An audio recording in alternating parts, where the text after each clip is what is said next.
This is the Wandering Mike.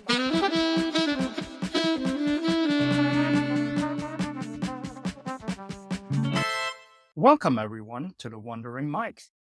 Tonight I'm here with Adam. Hey Adam, how's it going? Hey, good. How are you? Good. Was a good chilly spring day in Christchurch. Yeah, breezy as always too. Um, so yeah, looking forward to this conversation. To get us started, maybe if you just want to tell us a little bit about yourself, what you've been up to, what's your background, how's your life looking? All right. Um, yeah, I guess I'm from the USA. From Minnesota.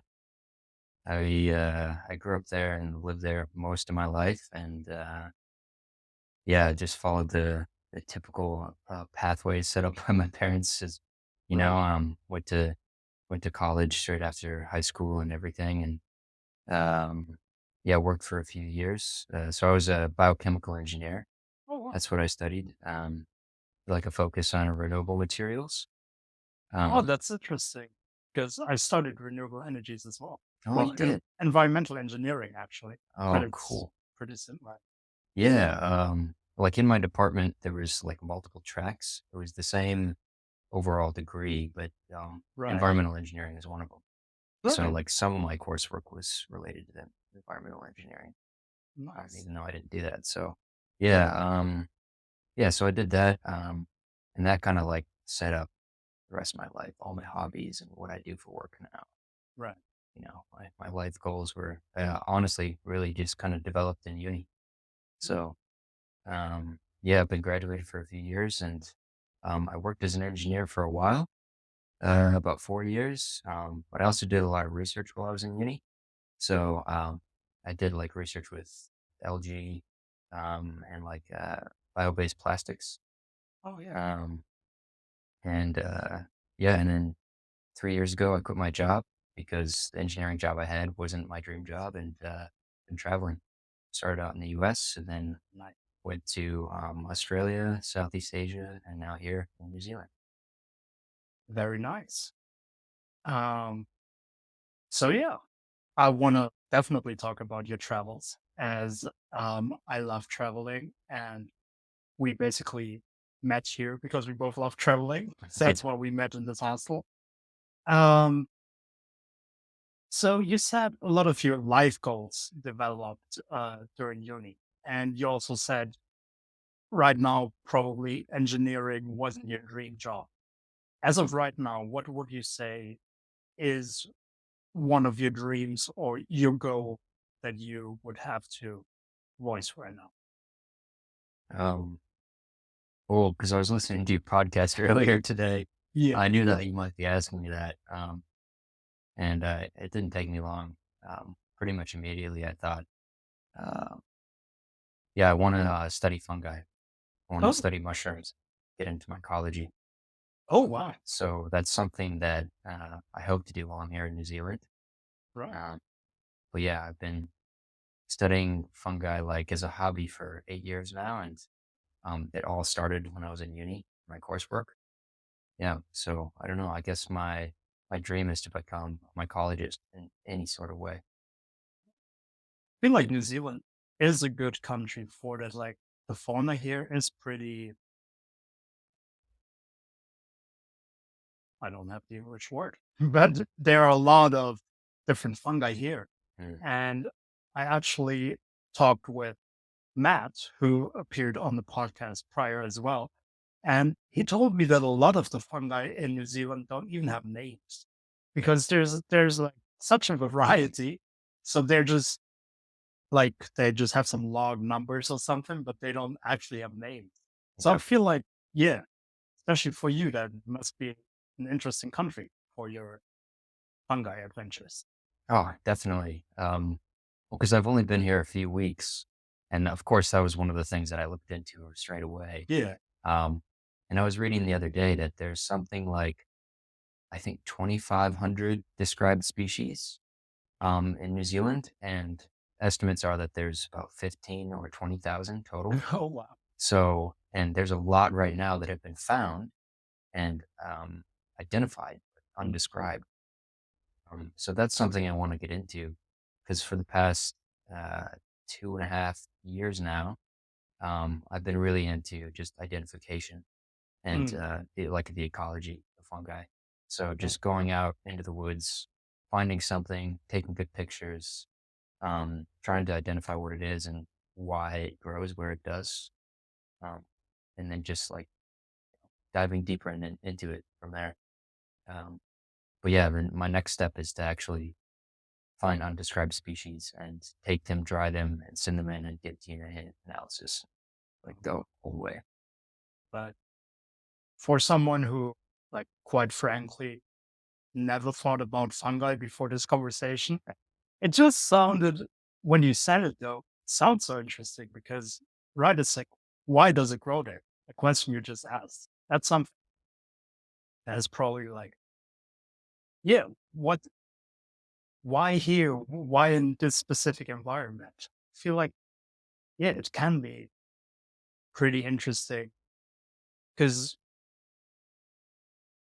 I don't have any numbers, but fungi are like a lot of living things that are on the earth, right? So they are very big majority of the living species here on earth. Yeah, So, and probably ones that are not as heavily, well, I don't know again, but I would assume not as heavily discovered yet as, like, we know what a cow is. We know a lot of the things about cows, but and there's so many fungi. And yeah, for me, that was just the interesting part. Like, why? yeah, And I feel like that is really an interesting part of figuring it out as well. yeah. Um, I don't know. That's why I really love mycology. That's why I love mushrooms and fungi because it's like there's so much potential. There's so much we still don't know. Yeah. Um, I mean, and I don't know the numbers either, but I do know that there are definitely more species of fungi than there are plants. Oh, wow. Um, and fungi are their own kingdom, right? Yeah. Or a lot of people call it a queendom, Right. or even kingdom too. Kingdom. Yeah. So yeah, but there's so many species out there we don't understand. We don't even, or we haven't discovered a bunch of them. But a lot of them we have no idea how they work or why they grow, or and a lot of them don't even produce mushrooms. They're just completely underground. Mm. Um, yeah. So it's like this whole completely, I don't want to say hidden, but definitely underappreciated, definitely understudied world. There. People don't usually pay attention. No, it's true. Like, it's like everything, especially like for me, it was a little bit eye opening with bacteria as well. Like, there's a big layer of things that we as humans don't really pay attention to because, well, I feel fair enough to say, like, it doesn't really influence us too much in our civilized living here in the city and all that. But yeah, it's things that are living on this earth. So, like you said, it's its own kingdom, its own environment, and therefore definitely of interest. Yeah. Yeah. It's fast. I mean, I've been into it for 8 years, which for a lot of people is really long, but Yeah. compared to a lot of other mycologists, I mean, I've only just barely scratched the surface. How people can easily spend their whole lives, okay, just, where they live in their town or their city or their state or province. Yeah. Right. And you already got around a lot. So, is that something you also did on your travels? You mentioned Australia and Southeast Asia. So, you were already with that focus there as well while you were traveling? Yeah. Yeah, I was really hoping, especially in Southeast Asia, because I had seen these pictures and read articles about these fungi that, only grow there and Right. are completely different from what I've seen in North America. Um, Unfortunately, I was there in the summer in the dry season, so not much was growing, Right. but I still found so much. And the way I travel too is by bicycle, and Yeah. so I end up in forests and in trees quite a bit, and that's typically where a lot of fungi are found. So yeah, I think I still add, I use something called iNaturalist, an Mm. application to essentially log all your observations of what you've seen. And it's not just for fungi, it's for all of life, which is cool. Right. So And that's I naturalist. That's yeah, what that's called. almost like iPhone, like just the letter Right. I and then Okay. naturalist. Um, yeah, and it's super helpful. There's like an identification feature as well that uses AI. So Right. you can, take a picture and it can help you identify whatever you're looking at. Cool. Um, but yeah, so I've logged, since I left North America, I think I've logged something like six or 700 species. Oh wow. Not just of fungi, but of other different Like things, right. plants, reptiles, anything. So Yeah, like the fauna itself is just so exotic. Like to us, it's exotic. Obviously, if you live in Thailand, it's local to you. But yeah, for me, from Europe as well, and like you said, probably from North America, it's just exotic fauna. So yeah, I feel like that can be interesting. yeah. And I'm like such a nerd at heart. So like if I see something and like, oh, what is it? That's so cool. Take a Right. picture. It's so fun to use that and then figure out what it is and learn a little bit more about it. And if it's something, I've never seen or maybe something similar to what I see back home, then yeah, I can kind of compare and like learn the differences are. It's very fun. Right. Um, yeah, but you mentioned another interesting thing that you already told me as well, um, that you travel by bike. So if you want to, let's get into that a little bit more as well. So um, maybe the first question um, for me personally of interest is why. So what made you um, feel compelled to do the travel by bike? Because especially nowadays, people are so used to comfort. And I feel like saying, okay, I'm going to travel by bike is, at least for me personally, taking me way outside of my comfort zone. So, um, was that similar to you? Did you choose that on purpose to get you out of that comfort zone? Or, yeah, just why? What made you do it like that? That's a good question. And actually that is one of the reasons why. It's Right. because I wanted to get out of my comfort zone. And I actually like being there, at least physically, right? And Yeah. mentally too, you learn a lot about yourself and how you deal with difficulties. So that's one of the reasons that I did it is because it's like, well, this is a great challenge. And then I can be confident biking or just existing, like in all these different situations, different weather, political situations or anything, wherever I go. Um, yeah, and like, what it feels like to hop borders and um, so that's part of it. But the other reason is I love cycling. I've been Mm. biking for a long time. My father's a cyclist, so All he's been right. trying to get me to ride bikes, since I was like 1 years old or whatever. Yeah. Yeah, and then again in uni, I really fell in love with it. And I was commuting and going to class, um, and this just started doing it for fun, and it just snowballed. And now, like, I love all types of cycling. I mountain bike and road bike. I do racing and then gravel. And once I found like, bike packing or bike touring, I loved it because I Mm. love to be outside. I love to camp, and this was like, well, okay, instead of taking my car or whatever, a bus or a plane, it's like um, even to go long distances. I realized that it is doable by bike. People do this, Right.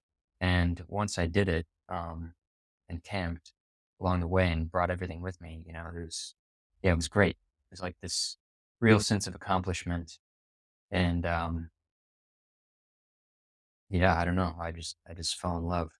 So ever since I started about 3 years ago, um, yeah, I haven't really stopped. I became addicted. Yeah.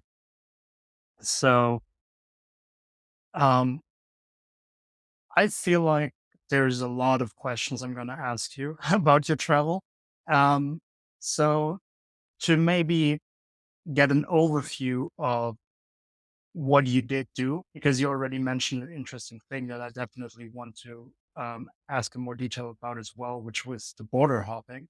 Mm, Um, but maybe if you can first take us a little bit into your trip. So, when did you start? How was your route going? Like, what were the places that you traveled? okay. Yeah. Um, so the first real trip I did, and I've always traveled alone Right. because not many people are to even try, you know? Like it is tough. I mean, physically, Yeah. you're biking a long distance, but you're also doing it with, you know, anywhere from 30 kilos to more or less, right? Yeah. And my setup itself is probably about 40 kilos. So it's quite heavy. That's not, because you said like camping, like all that stuff you need to carry with you, right? Because Yeah, especially alone, you don't have someone driving with the car and you meet them up like in the evening. So everything you need to survive, you need yeah, to carry yourself, right? yeah. And 40 it's, is 40 kg. yeah, That's a lot. it's a lot. And if you have hills to bike up, then yeah, you really feel it. Yeah. So, anyway, yeah, I started 3 years ago. I guess that was my first big journey, but my first one was solo in the US in Colorado. Oh, yeah. And so I just, and this just goes to show that anybody can do it. I didn't train. Mm. I had never done it before. Although my father had, he didn't really give me that many tips other than, just, yeah, carry panniers and make sure you have rain gear and, you know, make sure you're warm enough too. Because I Right. was going to go up into the mountains. Yeah. Colorado is also pretty known for its hilly, mountainy area, right? Yeah. Like Yeah. the Mile High Stadium, the Denver, like, yeah, it's known for its heights. Exactly, yeah, and the elevation, even at lower elevations in Colorado, is quite high, so, Right. and where I'm from in Minnesota, the elevation's quite low. So Mm. that was a struggle as well, so yeah, I just did a 3-day trip by myself, did a little bit of planning into where I'd camp each night, Mm. um, and, luckily had a place to stay, in a town, like, kind of at the foothills of the mountains, and, yeah, I just, started going. And, yeah, it went quite well. I mean, it was all uphill the first 2 days. Oh, wow. I don't remember how high I climbed, but it was yeah, it was definitely a big challenge. And I camped, those 2 nights. And the last day I rode downhill all the way back. Oh, So it was just an out and back. that must have been nice. Yeah, and it was beautiful. It was incredible. So I really enjoyed it, but then I never had plans to do it again. Mm. So I think that might have been 5 or 6 years ago. And then 3 years ago, I decided, you know what? I was really getting into mountain biking at the time, and I loved, I was camping quite a bit as well. I said, oh, I should go bike touring again. And I heard about this, you know, what felt like a new, fresh concept of bike packing, Mm. taking like a mountain bike, mountain style bike, um, and going off road touring and camping along the way. And I heard about this trail called the Great Divide mountain bike route, Mm. which follows the Rocky Mountains from like central Alberta in Canada, Right. um, all the way down the whole mountain range, pretty much to the end of it, at the Mexico border. Oh, wow. And so it sounded intense, and like a life achievement and this thing that I was like, oh, that sounds incredible. I want to do that someday. And then I said, well, why can't I just do it now? And at the Right. time I was feeling like I wanted a change of careers for my engineering job. And I just said, okay, I'm just going to do this. So, and since I had been cycling for a long time and I have a mechanical mind, I thought, you know what, I'm going to build my first bike too. Yeah. Then if anything happens to me on the trail, I'll be much more confident to fix it. So I built my bike and, I actually got a sabbatical for my work and Oh, yeah. got my dad to drive me up to the start, up into Canada. And this is just after COVID. So, Oh, um, the border had just opened. It was closed for a long time.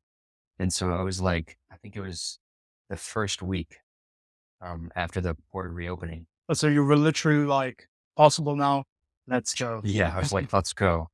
Um, yeah, everything just worked out perfectly.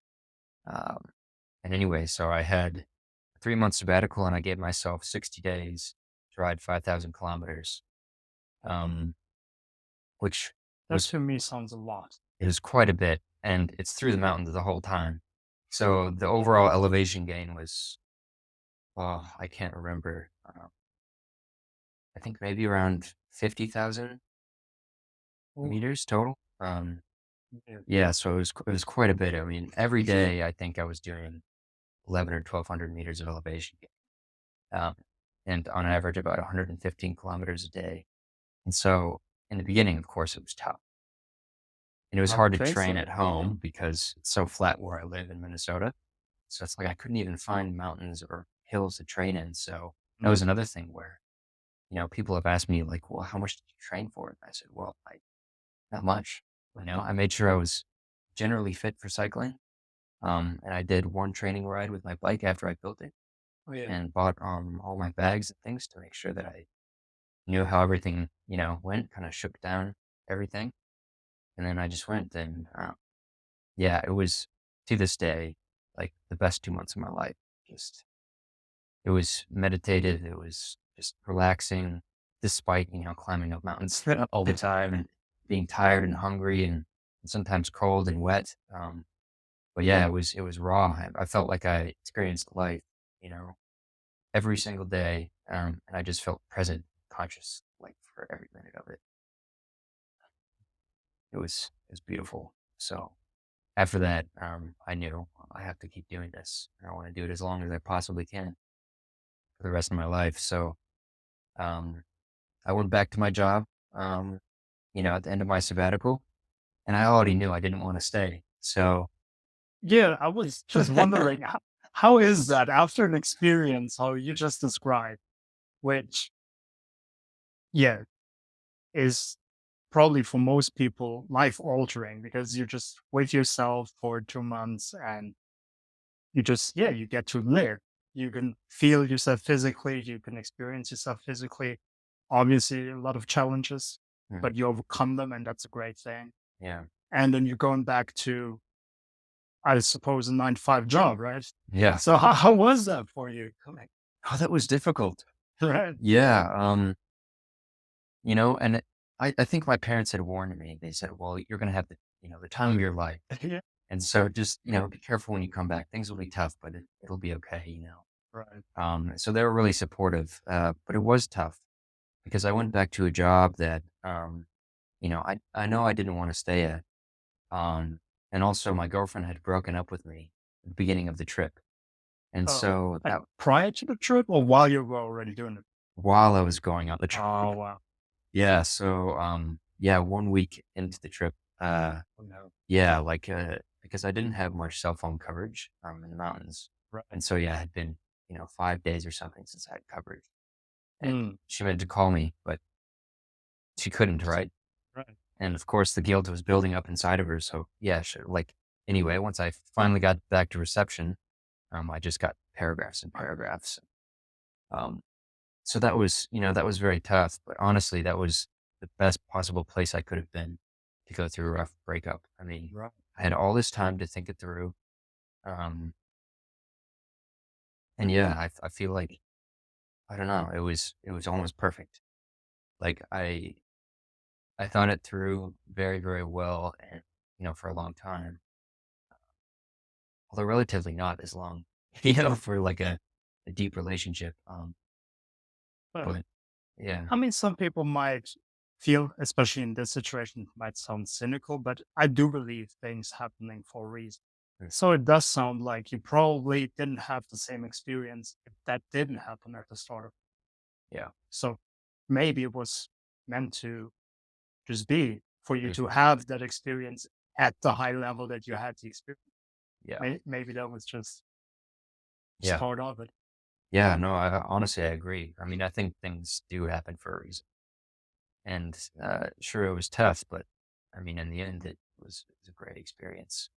You know, Um, yeah, and it was meant to be. And so, yeah, when I came back and went back to my job, yeah, it was tough because adjusting back to normal life after Yeah. essentially just worrying about eating and sleeping for 2 months. Um, and the nice thing is, I was on a planned trail, so I didn't have to plan all that much except for, well, will I make it to this campsite or not? So um, it was just simple. Life was simple and it was easy and stress free. I did get to meet a lot of wonderful people across the country, well, and Canada as well. Uh, Yeah. and sometimes in the middle of nowhere that I never would have met any other way. So Right. I had really, really, really good interactions. And I journaled every single day. Right. Um, and so it was nice, I could remember everybody and all my experiences and emotions and everything. So it was really special. Journaling sounds like a great thing. Like, I've been a fan of it forever as well. But as I told on the episode that we did with me, I'm just lazy. So I sadly never got into the habit. I think the most I did was a month in a like row, and then because it does sound amazing, like all your experiences, because the mind just or the brain, it is forgettable. Like we just forget these things, and for you now, even 5 years after, you can still go back and read about it. Yeah. That's such a nice gift to give to yourself. So, I feel like journaling is it's a really good thing. Yeah. No, it's wonderful. I mean, to be honest, I had never journaled much before that, Right. but I thought, oh well, I should. I want to remember this experience and Yeah. and be able to look back and read on it. And whenever I do, like, it almost brings me to tears. Yeah. It's really good memories and just to think about what I was thinking through each day, whether it was good or bad or a little bit of both, which honestly, that's one of the themes of that journal was every day had something good and bad. Right. Like there was always struggles, but there was also almost always something really incredibly wonderful. Um, So yeah, it was a rich experience, but journaling is not easy. And to be fair, I really just do when I travel, and Right. I don't always keep up with it. It's hard to get into. Yeah. Was with most things, it's the starting, right? Like you said, with your trip, at some point you just have to start. Yeah, With my podcast, at yeah. some point you just have to start. Oh, So and look at you now. already fame now. Um. So yeah, you were back at that job, and then how did the things develop from there? so I stayed at the job for I think 7 months. It was a project based engineering job, and so I felt I no one had taken many sabbaticals. It's not very common, Right. in the U.S. And so, I felt quite guilty knowing that I wanted to leave. I said, well, okay, I'll stick out this project and I'll give back as much to the company as I can because they really did me a favor by Yeah. giving me this opportunity to go. So, yeah, I stuck around for 7 months and, um, I spent time with my friends because I knew that, I was either going to go traveling and then move because I had lived in in this place my whole life and wanted to live somewhere else and try something different. So, Mm. um, At that point, was it moving inside of the US, or was it already in your head that you move outside of the US? It was only inside the US was my thought, yeah. Right. Um, I've always been drawn to mountains, and there being none in Minnesota, I was Yeah. like, well, and I had always been drawn to the west of the US. So, um, and being a mushroom hunter as well, a forager, like the Pacific Northwest is quite rainy. Oh yeah. There's year-round mushroom hunting there and big mountains and all the things that I'm into, Yeah. rock climbing and mountain biking and hiking. So, Like Washington State, I think, is yeah, great for that, right? exactly. So that was kind of my plan. But I don't even know how I heard about it. But I heard about the working holiday visa in Yeah. Australia. And so I thought, okay, so once I had quit my job, which would have been June of 2022, um, yeah, I decided, okay, well, I'll just drive out, go on a big road trip, and Right. bring my bike and sleep in my car and have a great time and road trip out to Washington State and see if I like it. Spend Mm. like a week or whatever there. Um, yeah, so I did, and of course, I really really loved it. Yeah. My uncle lives out there, and I have some Mm. friends. So yeah, it felt right. It felt really really good, and yeah, but then I thought, oh well, I had saved up a lot of money for my job, and I got paid quite well. And worked there long enough to where I paid off my student debt and my Right. car and things like that. And um, a lot of people my age were starting to buy houses and Yeah. things like that, and that was kind of my next step, right? But since I knew, well, I want to try living somewhere else, I thought, well, I have these savings, and I've never traveled out of the states much, just to Canada and Mexico. So yeah, once I heard about the Australian working holiday, um, yeah, I went for it, and after quite a few road trips and hanging out and spending time with my friends and family in the US. Then, yeah, last year I went to Australia and I brought my bike Yeah. because I knew that for part of it, I wanted to just bike pack and see a lot of the country Yeah. and maybe work. So Right. my original plan was to just go there for a year, maybe work, and then come back to the US and move to Washington.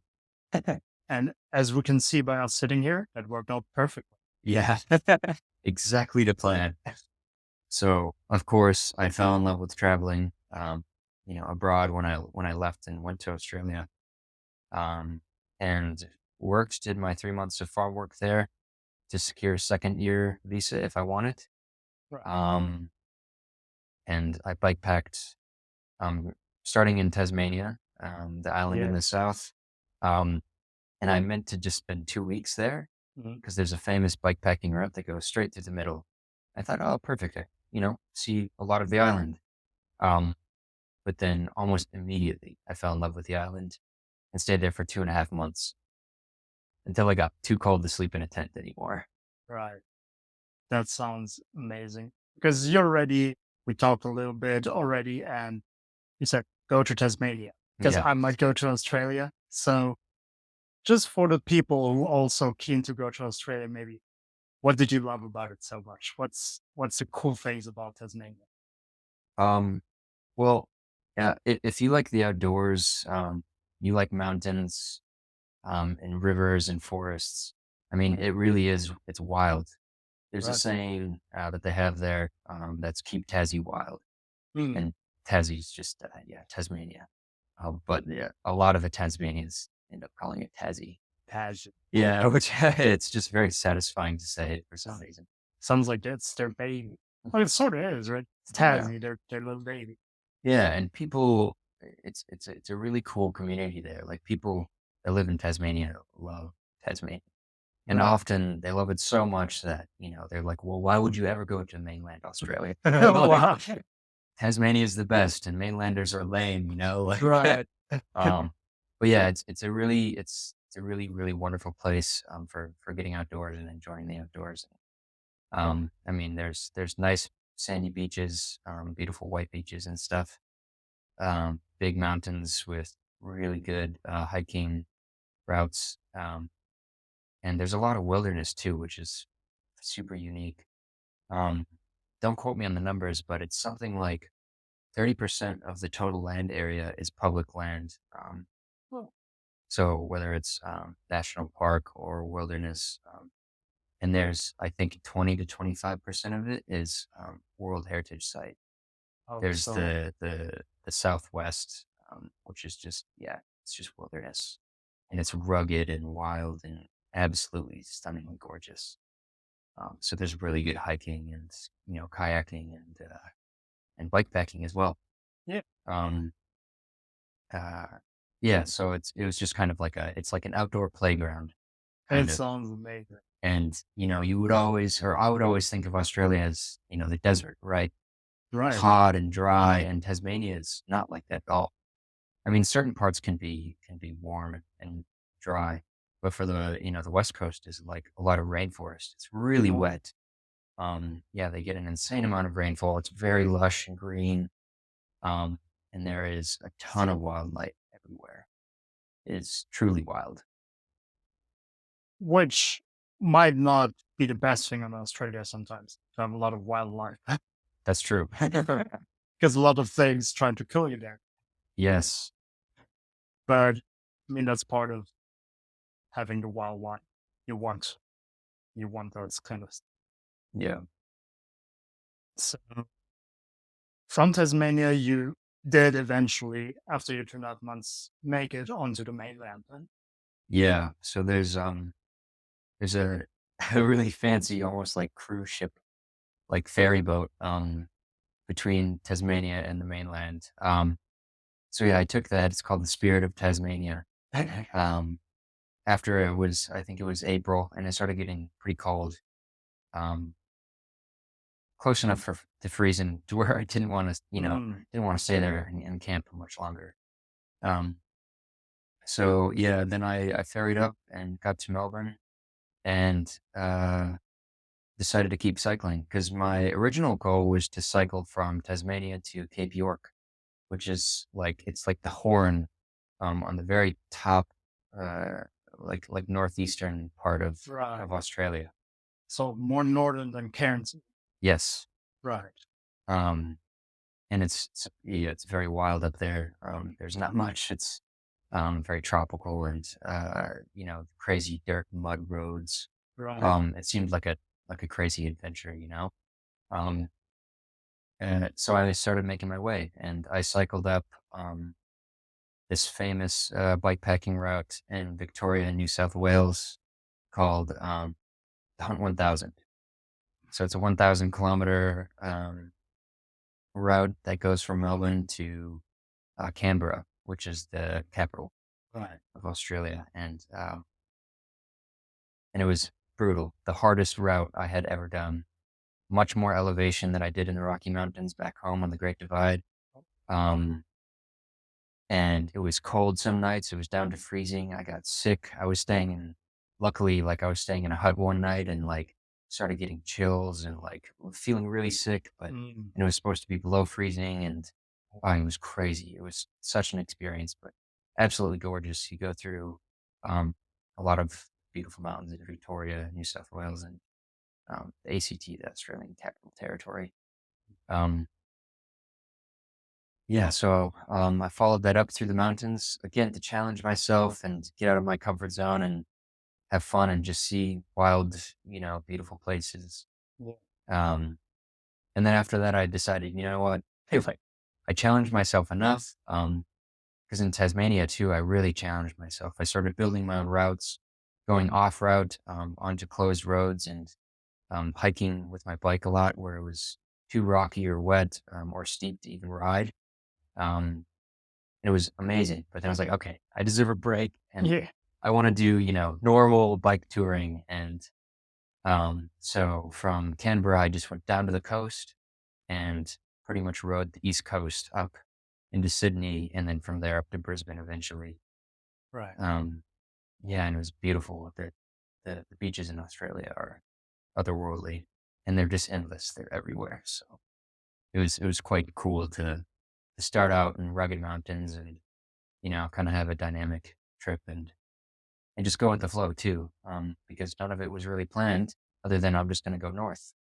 That's what I just wanted to ask because, like, when you started with the Great Divide and the Rocky Mountains, you said everything was kind of planned. You just had to follow the plan. Yeah. Well, but you basically didn't have a decision to make afterwards. So at some point, did you then become more spontaneous? Or like when you started in Australia, was that the same mindset? Like you wanted to plan ahead and then just execute it? And if so, at what point did you go like a little bit more spontaneous? Yeah. So I guess it was kind of a goal of mine. Um, at some point when I was in Australia to build my own bikepacking route, Hmm. create my own and see what that was like, experience that and see what the difficulties are and just learn. Right. Um, and so when I started in Tasmania, I did the Tasmanian Trail, which is just that trail straight up through the middle. And it was supposed to be quite difficult. And at that point, I was pretty fit and didn't find it all that hard. I Right. mean, it was difficult, don't get me wrong, but it was like, I didn't feel incredibly challenged.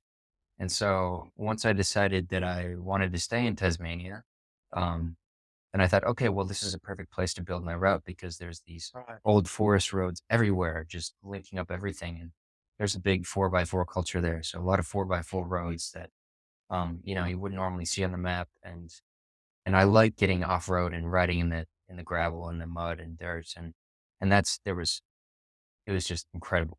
Tasmania is the best place I've ever been for that sort of thing. Nice. Um, uh, so yeah, that's when I decided, okay, I'm going to build my first route. And, um, I started by doing the West Coast. They call it the Wild West Coast, and I was so excited because it was going through rainforest and really rugged terrain, all these things that I really found that I love. Um, but it was incredibly tough. Um, and I built the whole route ahead of time. Um, it was supposed to be about 2 weeks to do the West Coast. And Yeah, and then I just figured it out along the way. Like, of course, roads were closed, or it went through private land, or um, whatever, a bridge was out, or I had to ford a river, Mhm. things like that. And some of that I left in my routes because I'm like, well, this was incredibly fun, Right. like super difficult, but like this was very charismatic. Like this made the route. So, but I would always put a note like, hey, just so you Like know, be aware. you have to ford through a river or hike your bike up a mountain for, Mm. a half a K or something. Right. Um, or, lots of sand. And, so yeah, it was great. And, I have a pretty strong mindset. I'm pretty comfortable with being alone and being out in the middle of nowhere and being exposed. Um, but quickly, like, I think 2 or 3 days, into that West Coast route that I was building, um, I was meant to bike a very long distance one day from Cradle Mountain, which is a very famous mountain, kind of in the northwest of Tasmania. Mm. Um, you should definitely go if you make it. Um, You don't mind. and I cycled from Cradle Mountain down to the coast, and it's quite a long ride. Anyway, I found myself getting really anxious because there wasn't many places to camp um, for free or anything down near the coast where I was going to end up. There's a paid campground. And so I kind of called them last minute and said, hey, I'm coming. Is there a tent site available? And I said, yeah, sure. They were very friendly. Um, and generally I just try to bike in the daylight. Right. And also it would get cold at night, Yeah. so I got anxious because, I was going to go definitely into the dark. Mm. And I was cycling so long, and didn't bring enough food for myself. So I was starting to get really hungry and there was no place for me to get food along the way. Because I ended up building my route on these abandoned forest roads. Um, so anyway, yeah, I started getting really anxious and I had a really tough time the last maybe 2 or 3 hours of the day. Um, and then when I got to the campsite, I was kind of a caravan park. Um, the owners were so friendly and they were like, you biked here. Uh-huh. And yeah, from Cradle Mountain, they're like, that's some pot, they were Right. amazed and super friendly. And they're like, well, go take a warm shower and set up your tent and blah, blah, blah. And they're like, do you have something to eat? And I'm like, yeah, I had just picked up food before I got there. And um, anyway, I warmed up and took a shower and got back to my tent. And the host came up and they brought me like a salmon salad and a piece of pie. Oh, no, no. And, I had already eaten, but I was still hungry, of course, like Yeah. after biking for, I think 9 hours or something that day. And, Yeah. yeah. And then as soon as they walked away, I just burst into tears, like I didn't know that how much I needed that, just generosity from people and to feel, the presence of other people. Um, and then from that day forward, I just made sure I checked in with myself because, realistically, I pushed myself too far, didn't prepare well enough with food. And I was just mentally, I was so worried about getting there before dark, which it didn't matter anyway. Um, Right. you know? And so anyway, I wrote that in my journal. And that was one of the things about journaling is not only is it nice to look back on, but it's good to just bring you into the moment there and process your day. Yeah. So whether I would generally journal late at night before bed or first thing when I get up in the morning, and then you can process life as it happens. So that's one of the things that I found really helpful. Yeah. I feel like this like whole kind of lifestyle that you're doing with your bike travel can learn so much from it because now you just described one singular day of the whole trip that you did. And we all probably, I at least, felt the agony, the anxiety, and we weren't even there. Like, if I was there, I would probably have cried after a few hours and never even made it to the space. So that was one day. So it just sounds so amazing. Like the things that you can learn from putting yourself into the situations. Like you said, also analyzing afterwards and say, okay, maybe today was a little bit too far and just learning from that as well. But these things, these kind of life lessons, you don't get by riding the bus back from work. Like, Yeah.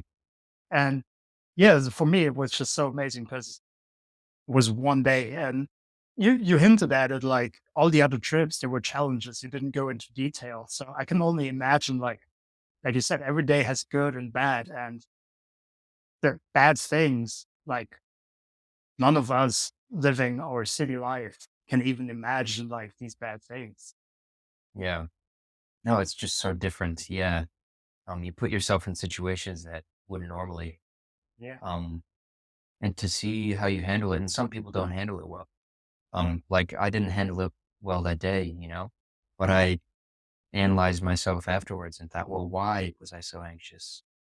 Um, and it was because everything was so unknown, Yeah. and realistically, I would have been safe. I could have found a place to camp and, I could have made it to food and, Mhm. um, I wasn't going to die or anything, but of Yeah. course, my mind yeah, it was just very negative. So, um, yeah, but yeah, honestly, bike packing and bike touring in general is a great way to learn more about yourself.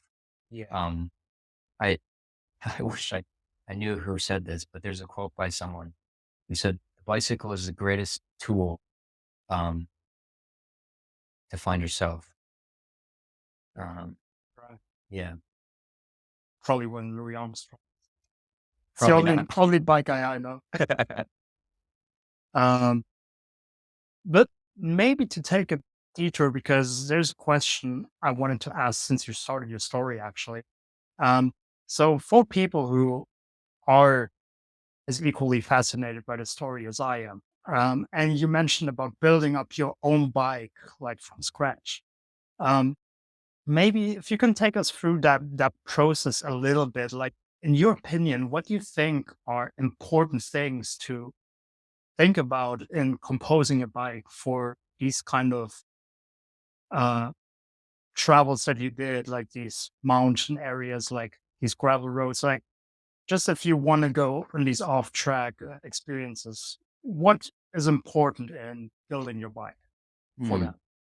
Like, yeah. So if you want to do off road touring, Yeah. um, yeah, I think the fun thing about building your bike or even, bike packing in general is that, there's so many ways to make it work. Mhm. There's, everyone's setup is different. Maybe people have the same bike, but they have different parts on their bike and Mhm. definitely different, storage, different bags and things and bring different things with them. Um, so, I mean, for me, since I knew I loved mountain biking, Right. and I guess you could say not downhill, but more aggressive, mountain biking. I thought, okay, well, I want a bike that can handle anything. Like I want to be able to bike any road in the world, except for maybe, sand. Mhm. Um, but that goes into it too. So my bike actually, the reason I bought my specific frame is that it allows really wide tires, like fat bike tires, Mm, which you could use for snow or sand. right. Um, and so I built my bike to be versatile. Mm, And I think that's one really important thing if you want to build an off-road touring bike right. is, think about, well, what are your goals? What are your aspirations? Where do you want to ride? Do you need very wide tires or aggressive tires? And uh, I mean, this goes beyond even what I know, but the geometry of the bike as well. But Mm, um, generally, if you're interested in some type of riding, I mean, the internet's such a great resource. You start there and look at what other bike packers, what other tours are using, and see what their setup is like. And um, there's a really great website called bikepacking.com. oh yeah. Um, it's a great resource. That's where I found some routes. There's really good articles on there to Yeah. review bikes, and there's race events on there as well. And that's Oh, one thing where during the race events, um, they have people showcase their bikes, and so then you mm, can see their whole setup, and you can right. kind of compare and think, oh, well, maybe that's what I wanted to do. Yeah. Um, Kind of like you were saying earlier, just like with anything else, like you just have to jump in because there's a million options of how to Mm, build your bike. And so, pick one that you think you like and just go for it. But it is important, I think, to have something that's going to be durable and maintainable because, especially if you want to do it long term or long distance, you want something that's reliable and can hold up to harsh conditions. yeah. Riding on big rocky roads or getting sand onto your bike and being in rain and salt water from oceans and things like that, and dirt and mud and everything. So um, this was the first time I built a bike, and I was excited because that's how my mind works. It's Yeah. fun. Um, yeah, so I found the frame that worked for me. It seemed like it could do everything I wanted it to do, and it was made of steel, which I personally recommend. I think carbon frames are getting better now, but they're expensive, and they're hard to, or sometimes even impossible to repair if they get Mm. broken. So, that's actually one thing that happened to my bike is the steel cracked, Oh yeah. after my Asia trip. Oh, And the beauty of steel is, you have the potential to just weld it again and fix right. it. So that's what happened. Here I am. So, with the same bike. That's very Uh, true. Yeah. You can just, well, obviously you probably didn't have it with you. You didn't have a welder kit with you, right? But no, you can fix. right. Yeah. Um, so yeah, I mean, and if you want to do big mountains, then you got to make sure you have good gears for riding the mountains. So, for my bike, that's what I prioritized was, yeah, steel bike. So it's super durable, big chunky tires, like mountain bike tires so that I can handle any terrain. Um, and then, yeah, a good gear system so that, I can go up really steep hills Right. and, my legs are intact at the end of the hill. Um, you mentioned a lot of different terrains now as well. And I'm again just curious, like, what for you personally was like the most challenging terrain or condition as well? Because I can see like rain can be difficult, but then again, snow, then again, sand. So I think everything kind of has its different difficulties. But what would you say was the most difficult condition terrain that you had to bike in? That's a good question. Um, well, with this bike, I haven't biked in the snow. Right. But being from Minnesota and biking a lot and commuting in the snow before, I don't find it very difficult. But of course, there's ice to worry about. So I think, Mhm. if I was to do a bike packing trip in the winter, which I definitely plan to, and I may do here, Oh, yeah. um, yeah, I think your choice of tires makes a big difference because yeah, if you're encountering ice, that's very dangerous, and Yeah.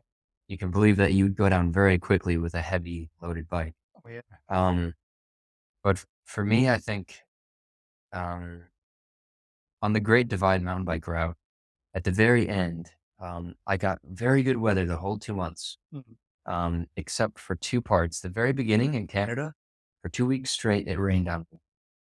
And so my tent was always wet. I was always wet. That was tough. Yeah. But, and especially, that was the beginning of my trip and beginning of my first long trip ever. So, but I was so excited that I just, it was nothing. I just went through it and it was nice because then afterwards, I had such good weather. Then you But were like, "Oh, this is great now." So yeah, it was like almost, it was a month and a half of no rain. And then the last week in New Mexico, I had heard people talk about this mud called peanut butter mud. oh, So if it's raining a lot and, you're in a certain area with, I don't know if it's clay or what it is in the soil, mhm. um, it creates this mud that sticks to your bike like peanut butter. And I was riding up a mountain, after a rainy night, and, I could tell that mud was getting on my tires. But I've never had problems with it. But then all of a sudden, there was so much mud on my tires that it caked up my whole tire, my rear tire, and encased my chain in mud to where I couldn't even cycle. So, like, my chain fell off, and I put it back on and cleaned it, and it just got muddy again. So I ended up having to walk and Oh, using all my drinking water to rinse off my chain, clean it off. So that was really, yeah, that was quite difficult. Um, and there was just nothing we could do about it. So that does sounds super frustrating, just sticking to everything. And yeah, you can't just not go there, right? no, It's everywhere, right? So yeah, yeah, yeah. And I know many other bike packers and cyclists. Yeah, it's their worst enemy is peanut butter mud. Yeah, that's such a nice name, but I mean, peanut butter mud doesn't sound so dangerous, but no, I love when peanut butter, but when you know what it is, yeah, yeah. so sounds annoying. So anyway, we were in Australia still. Mhm. So basically, the more relaxed part of it was going up the coast, going along the coast there.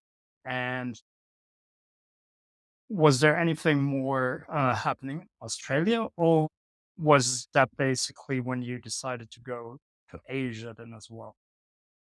Um, so yeah, I cycled up, and after a while, I made it to Brisbane Right. and decided, oh, I love Australia. I want to do the farm work to continue. Yeah. So at that point, I started working in Queensland, um, on a berry farm, and uh, yeah, and over the next few months, I actually ended up road tripping back to Tasmania Oh yeah. because my mom came to visit me, Oh yeah. and she wanted to see the East Coast, so we road tripped. And I knew I wanted to go back to Tasmania Mm, because I just was totally in love, and um, the summer was coming, and the right. summer is super mild and just wonderful in Tasmania, Mm, and the rest of Australia is quite hot. and So, hot. so that was pretty much the rest of my cycling journey in Australia. Um, but after that, I decided, and I had heard about the working holiday visa here in New Yeah. Zealand. All my Australian mates were saying, well, yeah, if you like it here, you have to go to New Zealand. Um, I thought, well, great. But I always wanted to go to Asia. My parents lived in Malaysia in the 1980s. Oh really? And so uh, they would always talk about living there, and we often had Malaysian cuisine and stuff. They would make Malaysian food at home. I absolutely love it. Um, but we never traveled there. Well, they never traveled back after having me and my brother. So Mm, I thought, okay, well, I don't know if I'm ever going to be closer. So before I go to New Zealand, then yeah, why not go to Southeast Asia um, and go to Malaysia and all these other countries that I'd love to see. So yeah, packed up my bike and flew to Singapore. Um, and then I had planned about 4 months in Southeast Asia mm, and wanted to see as much as possible, right? but also didn't want to be in a rush. Yeah. So that's another thing that, um, on the Great Divide mountain bike route, I was in a rush because I had a time crunch. I had to be back to work. Right. And I loved, it was so fun to push myself and go those 115K a day. Yeah. Um, but in the end, it's like, well, I got to experience the Rocky Mountains and see it, but, I didn't really get to live it. I was just cycling Yeah. through and seeing all this beautiful stuff, but didn't get to stay in one spot for very long. So that was my goal in Australia, and I was successful. And in Asia as well, was to slow down. So um, I didn't have a plan. I just had a flight to Singapore, and that was it. I didn't know how far I'd get. I wanted to get to Vietnam um, to meet a friend, but yeah. Anyway, I just set off. So I ended up cycling out of Singapore into Malaysia, along the west, kind of the western half, and into the central mountains a little bit, um, and then went into Thailand, um, cycled up the isthmus Hmm. and up to Bangkok to meet some friends, and then straight over into Laos. Oh yeah. And from Laos, which I was very excited for because it's very mountainous there, very, very, very pretty, and supposed to be very rugged. Their nature is amazing there as well. Yeah, the mountains are just, yeah, they're otherworldly. They're so sharp, and yeah, it's a really lovely country. People are so friendly there. Yeah, so I went up kind of in the central and northern Laos, and then I started running out of time because I was Oh yeah. really loving everything, and going at a nice slow pace and stopping along the way for weeks at a time wherever I wanted, mainly to rock climb in Thailand and in Laos, and then I ended in Hanoi, so I saw part of northern Vietnam. Yeah. So it was I finally put together the numbers just a couple days ago, actually. Oh yeah. So yeah, it ended up being just over 5,000 kilometers um, throughout all those countries, and yeah, it was beautiful. It's everything I ever could have wanted, and I can't wait to go back. It wasn't quite enough. Yeah. But I feel like that is an important part of traveling to, I mean, obviously, no, I wanted to say you can lose yourself, but I don't believe you can because I think it is important to not really make you like rush yourself through it, like you said, because this is the hard part for a lot of people as well, because we just have these limits, right? You have certain amount of vacation days, you have appointments, you have people that rely on you, whatever. A lot of people have these things that just hinder them from just doing things, right? And I believe the best kind of travel and obviously also the best kind of life is if you can create a situation where if I wanted to tomorrow, I can just go wherever I want. I feel like that's the best way of living, exploring yourself, exploring the world, however you want to call it. And I also feel like Southeast Asia, especially, is such a great place to do all these things, like discover yourself, discover the world, discover a lot of lovely people, be it people from there, locals that are lovely, or be it other expats, other international people that just are on the same journey as you are. And yeah, I also had a great time in Southeast Asia, just going by bus and by foot, obviously, Yeah, but still, yeah, I feel like the best travel experience you just get by having a little bit of unlimited time. And then, like you said, maybe you had some things in your head that you were like, oh, it would be nice to see, but it didn't happen that time around. It'll happen the next time, don't force anything. And that's the most natural way and best way, I believe, of traveling. yeah. No, I totally agree. It's just such a much more meaningful experience. Yeah. when you don't have such set plans or anything, and you can just experience the great unknown as it comes and as you feel. Something that I also find interesting in traveling Southeast Asia, though, is obviously in the touristy places, you can get by with your English. But I can imagine, especially traveling as rural as you did with your bike, um, the people don't always speak English. So, was there some challenges you ran into with communicating with people? Like, how did you cope with being in countries where, and I'm just assuming you don't speak the local language. No. So how was that for you? How was that experience? Um, it was really good actually. Actually, that's part of the reason I wanted to go to Southeast Asia as well, is because um, all the countries that I had visited previously in my life, I had spoken the language. It was either, English, my native language, or I knew it quite well in Mexico with Spanish. Right. So I thought, I wanted to experience what it's like to go to a country where, yeah, I don't know the language at all. And, I don't know much about the culture either. I really wanted to learn about both of those things, and just be in it, and honestly just feel uh, have it be overwhelming for me. Yeah.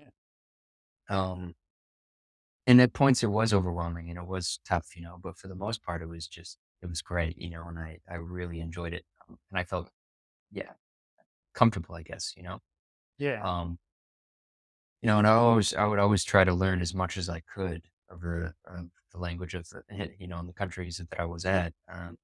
But it was especially difficult in Thailand and Laos because, Mm. they have a completely different alphabet as well. Yes. So just reading road signs, if they Can didn't have anything in English, it's like, well, I have no clue what that means. And I exactly. tried to learn some of the characters, but it's completely different. So Well, you even tried. You're better than me because I was. But yeah, that's you can't even read. Uh, That makes it so much more difficult as well. Yeah. yeah. Um, but I think I was lucky. I didn't have really too many hardships with the language barrier. Um, but there was definitely places that I went to, well, in every country that I Yeah. was in down there, besides Singapore, of course, that Yeah. were yeah, like, yeah, they didn't speak any English at all, and so if I was trying to get a hotel or camp somewhere, it's like I would just need to translate. Um, Yeah. and especially in Laos, the Google Translate from English to Laos and vice versa is not very good. Mm, So actually, if you know any Thai, it's actually quite helpful because a lot of Laotians know Thai. right. Um, but I'd say it was most difficult in Laos because I would take, especially the route that I took in between, these kind of backpacker and tourist destinations was Mm, like, um, there was a few places where I went where they had never seen a Westerner, like yeah, right. and Yeah, you're always a superstar there. yeah, I made that experience in Indonesia, like even in the bigger cities like Jakarta, where I was studying, like on the outskirts of Jakarta, Mhm. they saw us on the street and they wanted to take pictures. Like Yeah, it's just so exotic to them. It's kind of obviously a very nice feeling.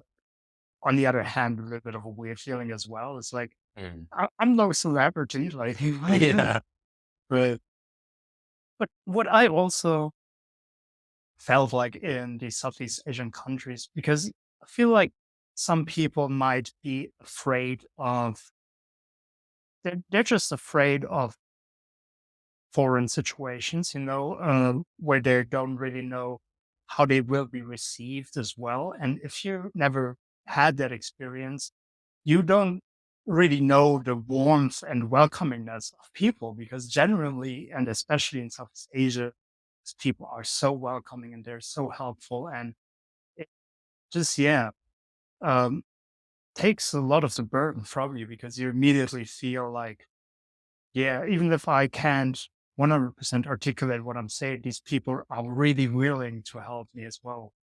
So I yeah. feel like it's a very, very welcoming people over there. Oh, definitely. That makes it so much easier. Yeah. Yeah, because especially if you don't, if you have no language in common, but it's just their expressions and Yep. facial and body expressions that are just like so welcoming, and they're generous. Yeah, it's hard not to feel welcomed. But of course, if someone didn't smile at you, then yeah, of course, you wouldn't feel as welcome. You might feel Yeah. intimidated, but yeah, generally, yeah, people are so friendly in that part of the world. Yeah, it's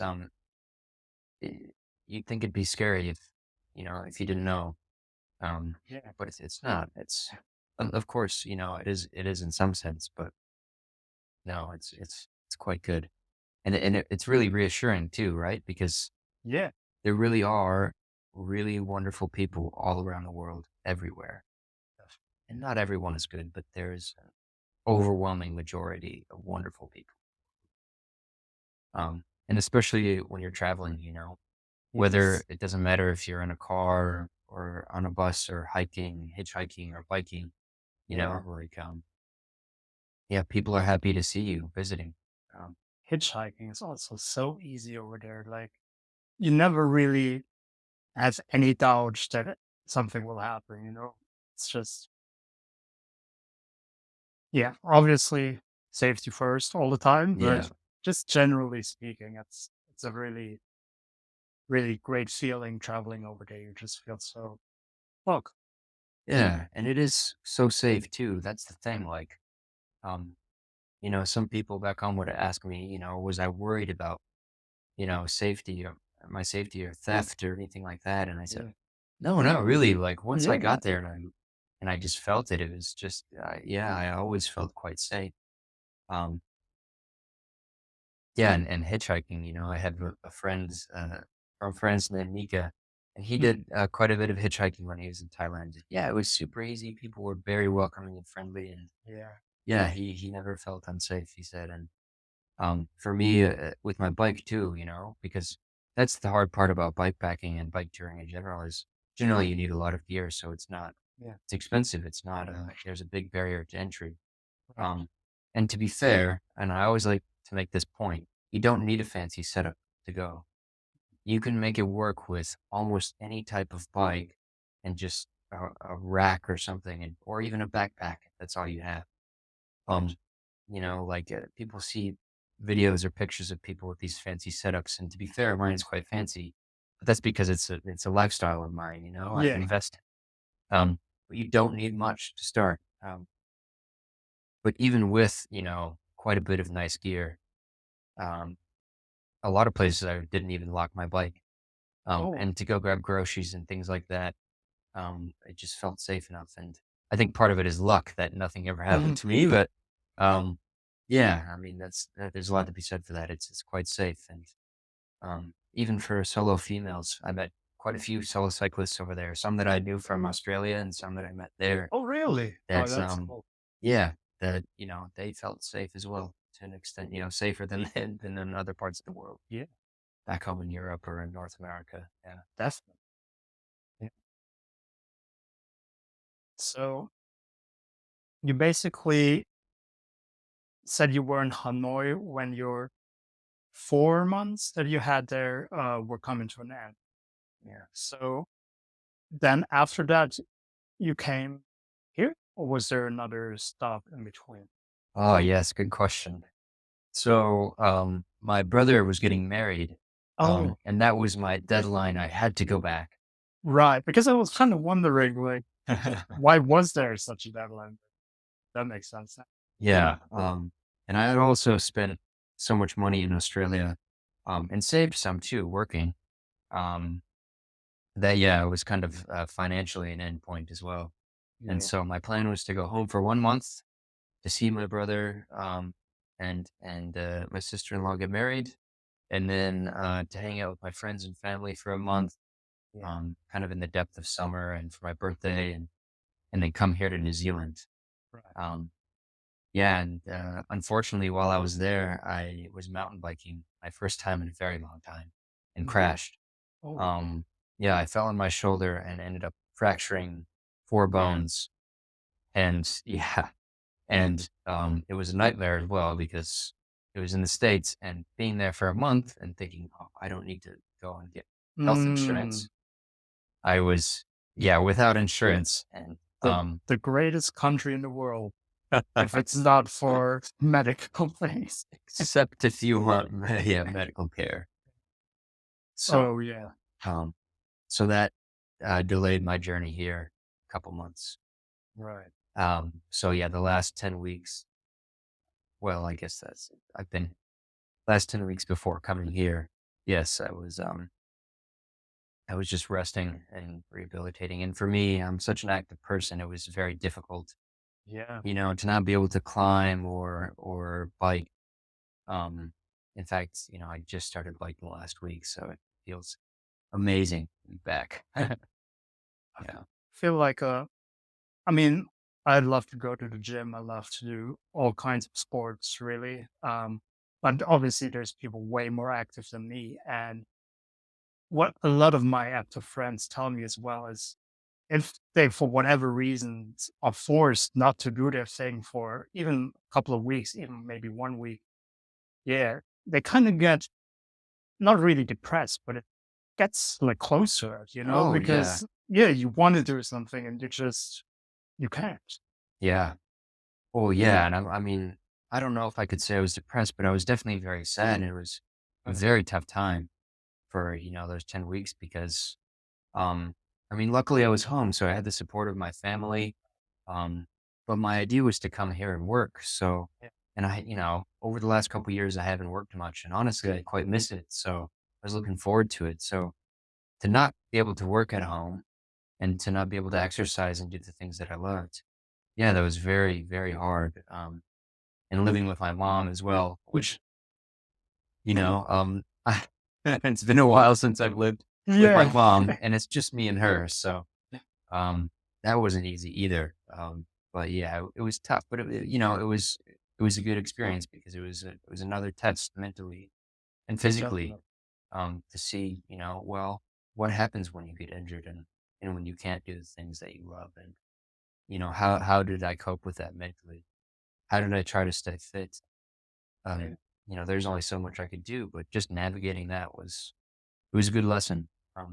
Not one I want to repeat, but Yeah. um, no, it happened for a reason, Yeah. right? Like obviously the health insurance thing is a big thing. And it's like one of the biggest, at least from my European point of view, biggest critiques on the American system. But probably there was a reason why nothing serious ever happened to you overseas. And then you being with your friends and your family, it happened there, right? So Yeah. that was probably a big thing. So by now you're fully recovered. You're fully able to do everything again. Yeah. Yeah, my PA told me that, yeah, I was, luckily, I fractured quite a few things, but, um, I didn't have to have surgery or anything like that. So luckily for me, my medical expenses are high, but they're not as bad as I thought they'd be because I just fractured my clavicle, two ribs, and my shoulder blade, my scapula. Oh, just. And so all it required was a sling. So Oh, yeah. I believe it was 2 weeks I was in a sling, and then it was 2 weeks. Essentially, I haven't been able to weightlift or do anything with my arm. Right. So now I'm back, yeah, pretty much to, oh, well, not to normal, but I can do everything again. I went rock climbing the other day, and I'm cycling again, and yeah, I think I'll start lifting to push along recovery as well. Nice. Yeah, yeah, so things are good. So yeah, you said you arrived in New Zealand, if I remember correctly, about 3 weeks ago. Yes, yeah. So yeah, I guess not a whole lot has happened then. So what's for the future? What's the plan now that you finally made it here? I think that's the beauty of long-term travel is you don't have many plans. Um, like yourself, Yeah, you wanted to go to Queenstown and then, yeah, and it maybe just magically happened. look at that. It So, obviously wasn't because of my skills and knowledge. It was just magically oh, of course, happening. yeah, not your experience here. No. Yeah. Um, yeah, so I don't have many plans. I guess my goals here are I want to study fungi. Right. So I've contacted a number of farms over both, both islands, asking if they have any paid positions or volunteer opportunities. Cool. And I'm now looking into trying to talk with researchers because the beauty of mycology too is like it's not a big community, so it's quite Right. easy to get connected with people as long as you reach out. And generally, people are so passionate in the field. If Oh, you meet that's cool. another mycophile, someone who likes mushrooms like or fungi, Yeah. generally it's oh cool, you're one, I'm just like you, and But they're super excited to talk with you. And so yeah, that's cool. So they're not gatekeeping at all. They're super happy to help you out and like yeah, generally it's such a opening, like that's welcoming community. Yeah, very friendly. So that's what I'd really like to do. That's one of my goals for while I'm here. Otherwise, really, I need to settle down and work, and I think it'll be good to be in one place for a while because in the past 2 years I haven't been in one place for more than 2 months. So to stop for here in Christchurch, maybe for 5 6 months would be awesome, and build up a little bit more savings um and just enjoy life here and Aotearoa and South Island and yeah. go hiking and rock climbing and mountain biking and all the things that I love again. Enjoy it in a new place and meet fellow travelers like yourself. That's beauty about it. Yeah. So resumeing all your experience, all your travel that you had so far. If there would be, I feel like we touched on a lot of things already just naturally during the conversation. But if there's one thing that you would give to people, to children, to the next generation, to whoever, what do you think from your experience you would say, do this? That's a good one.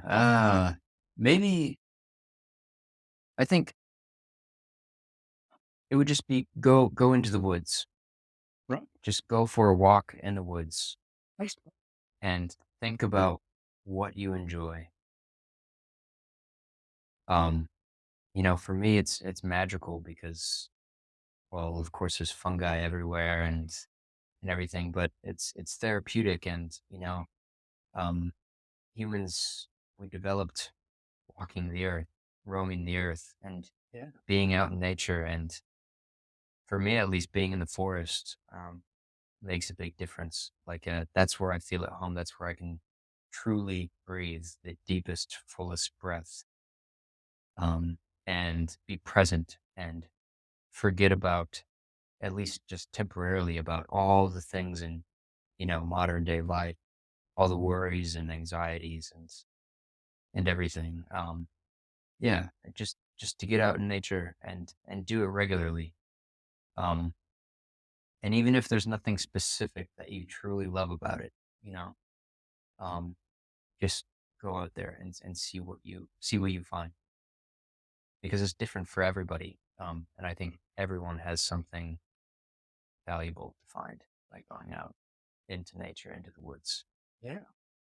That's beautiful. And I can definitely feel that, even though I don't have that specific connection with it, with the passion that you obviously have. But obviously, there's no denying that air in the woods, like the atmosphere there, it's just different. And even if your goal or your ambitions in life have nothing to do with nature, we as humans can learn so much just from being in nature. So Yeah. that was a cool one. Thank That's you. that was a really, really nice one. And I like what you added to it too, because I think it's not even important. Yeah, I don't think it's about what you find necessarily about loving in nature. It's just what you find in yourself, Yeah. and it's a good place to think. ponder life. Yeah. All right. I feel like we had a great conversation. I don't feel we need to add anything to that.